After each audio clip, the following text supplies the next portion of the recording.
হরে কৃষ্ণ বন্ধুরা, আজকে 30শে এপ্রিল, অক্ষয় তৃতীয়ার দিন। মায়াপুর প্রভুদা সবাই গীতা পাঠ ভাগবত পাঠ করছে। আমি শুনেছি যে আজকে কৃষ্ণের কাছে যা আবদার করা যায় তাই বলে অক্ষয় থাকে জীবনের জীবন। সেই জন্যে ভোর 4টার সময় উঠেছি, চান ধান করলাম, কৃষ্ণের চান ধান করাছি, আরতি ধূপ ধুনা ধূপকাঠি দিছি, তুলসী মহারানী জল দিছি। তোমরা তো জানোই আমরা ঝাড়া খুঁটি টাঙ্গাছি, ওখানে জল টল দিয়ে আমি বসে থাকি জব করেছি। আজকে অক্ষয় তৃতীয়ার দিন, সেই জন্যে জব করেছি। আজকের দিনে বলে যা করব তা অক্ষয় হয়ে থাকবে।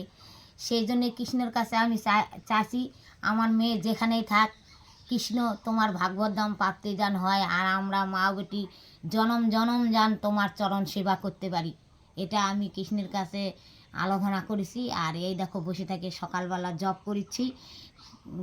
বন্ধুরা, তোমরা সবাই কে কোথায় আসো, কে কে আমার ভিডিও দেখিচ্ছ আমি জানি না, কিন্তু তোমরা সবাই কৃষ্ণের কাছে আজকে কামনা করো। কৃষ্ণের কাছে যা কথা বলবা তাই বলে মনের ইচ্ছা পূরণ হবে।